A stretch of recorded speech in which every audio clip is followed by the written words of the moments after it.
पिछली क्लास में आप लोगों को mole fraction, molarity and molarity तक हमने बताया। आज आप लोग नॉर्मलिटी पढ़ेंगे।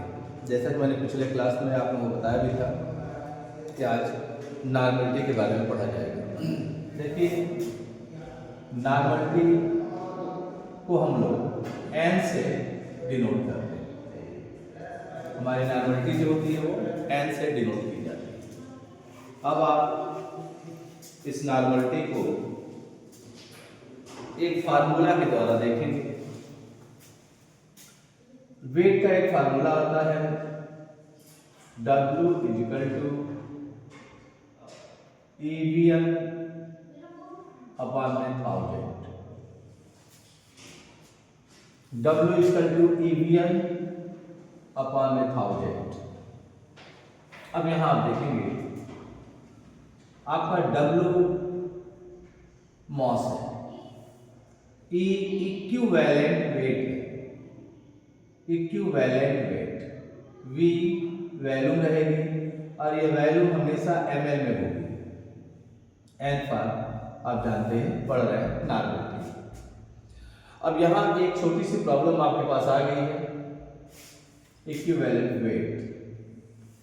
जब तक आप लोग इस इक्विवेलेंट वेट को नहीं जानेंगे तब तक आप नॉर्मलिटी को वर्ड नहीं कर पाएंगे। नॉर्मलिटी के लिए आप लोगों के लिए जरूरी है इक्विवेलेंट वेट सीखना। तो आइए एक एग्जांपल लेके आपको मैं सिखाता हूं। क्वेश्चन आपसे पूछ दिया गया, find the equivalent weight of sodium carbonate. Normality से पहले इक्विवेलेंट वेट जानना जरूरी है। हमको क्वेश्चन दे दिया गया है, find the equivalent weight of sodium carbonate. Sodium carbonate का इक्विवेलेंट वेट क्या होगा? अब समझिएगा, फार्मूला होता है मॉलिक्यूलर मॉस इक्विवेलेंट वेट का, मॉलिक्यूलर मॉस और अपॉन में वैलेंसी। अगर आपको मॉलिक्यूलर मास और वैलेंसी की जानकारी है तो आप इक्विवेलेंट वेट निकाल सकते हैं। आइए सबसे पहले पता करते हैं सोडियम कार्बोनेट का मॉलिक्यूलर मास क्या है। आपको शायद लर्न भी हो, सोडियम का एटॉमिक मास होता है 23, कार्बन का होता है 12 और ऑक्सीजन का होता है 16। तो आप इससे आप कैसे कर सकते हैं समझिएगा। Molecular mass of sodium carbonate Na 2 time है, तो आप लिखेंगे 23 इंटू 2 प्लस कार्बन 1 टाइम है, ये पीछे आपको बताया भी गया है 16 इंटू 3। इसको आप सॉल्व करेंगे 46 प्लस 12 प्लस 48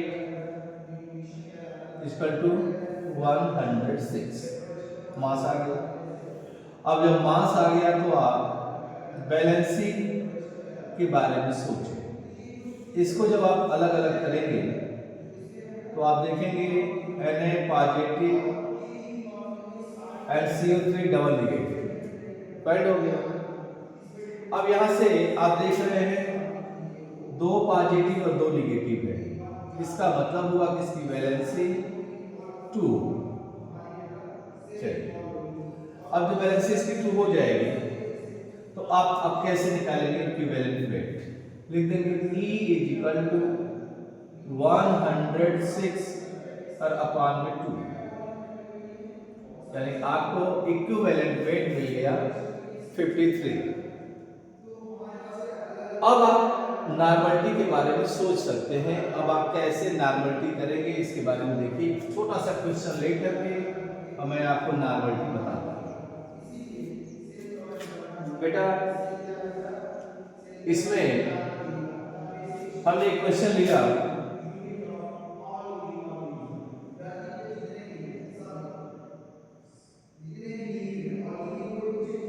छोटा सा क्वेश्चन लेता हूं मैं। 180 और थोड़ा बड़ा कर देते हैं, 360 gram of glucose dissolved in 500 ml of water. Find the normality of solution. Find the normality of solution. अब देखिए आपके पास क्या क्या है, पहले इसके बारे में सोचेंगे, फिर हम लोग नॉर्मलिटी की बात करते हैं। W यहां से दिया हुआ है, W equal to 360 gram, M molecular mass आप ग्लूकोज का निकाल लेंगे। अब ग्लूकोज का मॉलिक्यूलर मास आप कैसे निकालेंगे, यहां पे आप लिखेंगे 180, शायद ये बात आपको मालूम होगी निकालना। यहाँ पे इक्विवेलेंट वेट निकालना थोड़ा सा मुश्किल होगा आपके लिए, क्योंकि ऐसे कंपाउंडों का इक्विवेलेंट वेट थोड़ा दूसरे रूल से फाइंड किया जाता है। अगली क्लास में हम आपको जब वो बता लेंगे रूल, तब इस क्वेश्चन को लेंगे। यहाँ एक दूसरा क्वेश्चन हम आपके लिए कर दे रहे हैं, जैसे हम यहाँ पे लिख दे रहे हैं CaCl2 की बात करेंगे, तब इसका मॉलिक्यूलर वेट निकालेंगे। CaCl2 का मॉलिक्यूलर वेट होगा, Ca का होता है 40 और Cl का होता है 35.5 into 2, M equal to 40 plus 71 add कर दीजिए तो आ जाएगा 1 और 1 1। अब आपका ये मिल गया। अब यहां से CaCl2 की वैलेंसी आ जाएगी 2, तो आप इक्विवेलेंट वेट निकाल लेंगे। इक्विवेलेंट वेट आपका कितना आ जाएगा, 111/2 आ जाएगा आपका 2 5 जा और 10, 1 1 2 5 जा 10 और 2 5 का 10, ये आपको मिल गया इक्विवेलेंट वेट। अब इस इक्विवेलेंट वेट के बाद आप नॉर्मलिटी के लिए जा सकते हैं। नॉर्मलिटी इक्वल टू क्या होगी, तो आप देखिए नॉर्मलिटी के लिए अभी मैंने आपको फार्मूला बताया था, W इक्वल टू EVN/1000। इसी फार्मूले को आप कन्वर्ट कर दीजिए, normality equal to 1000 into W/EV। अब आप कैसे करेंगे, normality equal to 1000 into W आपको पता है 360 पता है, अपान में इक्विवेलेंट वेट आपने निकाल लिया 55.5 और वैल्यू आपको गिवन है 500 है। अब यहां से आप कैलकुलेट करके नॉर्मलिटी निकाल सकते हैं। कभी कभी क्वेश्चन पूछा जाता है, एक साथ सब कुछ पूछ लिया जाता है।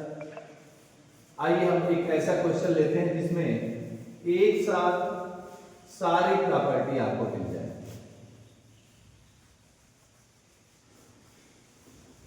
जैसे क्वेश्चन लिया जा रहा है आपके साथ नॉर्मलिटी और मोलरिटी, मोल फ्रैक्शन, सबके क्वेश्चन को एक साथ इंक्लूड कर दिया जाए। अब देखिए कैसे इंक्लूड करेंगे।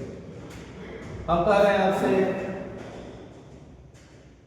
36.5 ग्राम NaCl dissolved in 500 ml of water। ये 500 ml वाटर मत करिए, इकट्ठे सोल्यूशन बोल दीजिए। 500 ml ऑफ सोल्यूशन। अब आपसे हम कहेंगे फाइंड द पहला मोलैरिटी, दूसरा molality and third mole fraction of both. Fourth normality. अब एक साथ एक ही क्वेश्चन में पुरानी सारी बातों के रिवीजन करने का अच्छा आइडिया हम लोगों के पास है। हम आराम से एक साथ सबका रिवीजन कर सकते हैं। एक चीज आपको यहाँ पे गिवन मिलेगी, डेंसिटी। डेंसिटी मिलेगी आपको। अगर डेंसिटी नहीं होगी तो आप इसमें फाइंड नहीं कर सकते। तो अब देखिए रूल मैं बता रहा हूं और यूज आपको करना है। कल आप इसको लगाइएगा, प्रॉब्लम आने पर आप एसएमएस के द्वारा कॉल करके, मेल करके, चाहे जैसे हो पूछ सकते हैं। सबसे पहले देखिए W इक्वल टू हमारे पास है 36.5, M इक्वल टू NaCl का, Na का होता है 23 और Cl का होता है 35.5। अब यहां से आप निकाल सकते हैं कितना आएगा, दोनों को आप ऐड कर लीजिए। 35.5 एंड 23.5, 538, 58.5। अब आप क्या करेंगे, सबसे पहले मोल निकालेंगे। मोल आप कैसे निकालेंगे, W/M। ठीक है, W/M करिएगा 36.5 अपान में 58.5, सॉल्व कर लीजिएगा। मोल आ गया। इसके बाद तुरंत मोलैरिटी निकाल दीजिएगा। मोलैरिटी आप निकालेंगे तो मोलैरिटी कैसे निकालेंगे आप, N/V इन लीटर। N इस प्रोसेस जो आया रहेगा आंसर, उसको N के स्थान पर रखिए। अब आपको मिलेगा N/500 ml सोल्यूशन है इनटू 1000 कर दीजिएगा। चलिए मिल गया। आप सुनिए, आपके पास अब अगर यहां सोल्यूशन लिखा रहेगा तो मोल फ्रैक्शन आप नहीं निकाल पाएंगे, तो हम सोल्यूशन ही मानिएगा, लेकिन इसको हम वाटर रख लेंगे तो बहुत आराम से निकाला जा सकता है। अब पहले देखिए कैपिटल N इक्वल टू क्या होगा। अब हम बात कर रहे हैं, ये एक हो गया। थर्ड की बात करें, mole fraction of both. Mole fraction of both में क्या करेंगे आप, capital N equal to capital W/कैपिटल N। अब इसको आप फाइंड करेंगे। W की वैल्यू आपको 500 पता है, N की वैल्यू 18 पता है। कहां से पता है, H2O का मॉलिक्यूलर मास। अब आप यहां से जब H2O का मॉलिक्यूलर मास निकाल लेंगे तो यहां से कैपिटल N की वैल्यू आ गई। सेकंड प्रॉपर्टी करिएगा, XH2O mole fraction of water equal to capital N upon में capital N plus small n। And mole fraction of, आपने कौन सा कंपाउंड लिया है, NaCl लिया है, तो mole fraction of NaCl equal to small n upon में capital N plus small n। अब इसमें एक चीज क्लियर करना है हमको, यहां जो आपको स्मॉल n की वैल्यू होगी, यहां की कैपिटल N की वैल्यू होगी, इन दोनों को यहां पे जैसे ही पुट करेंगे आपको इनकी वैल्यू आ जाएगी। एक हिंट आपको मैं बता दूं, चेक कर लीजिएगा आंसर अपना, XH2O plus XNaCl equal to 1। अगर इन दोनों के आंसर को ऐड करने पे 1 आता है तब आप समझिएगा कि हमारा काम सही जा रहा है। आप आंसर को चेक भी कर लेंगे। अब आ जाइए हम बात कर लेते हैं मोलैरिटी में। अब यहां पर आप क्या करेंगे, इसमें डेंसिटी आपको गिवन है, तो डेंसिटी के द्वारा आप मास निकाल लेंगे। यहां देखिए 500 ml आपको दिया हुआ है और ml से हम मोलैलिटी नहीं निकाल पाते हैं। डेंसिटी दी हुई है 1.5। यहां से आपको डेंसिटी इक्वल टू आपको फार्मूला मालूम होगा मास बाई, अब इस फार्मूले को ऐसे करिए,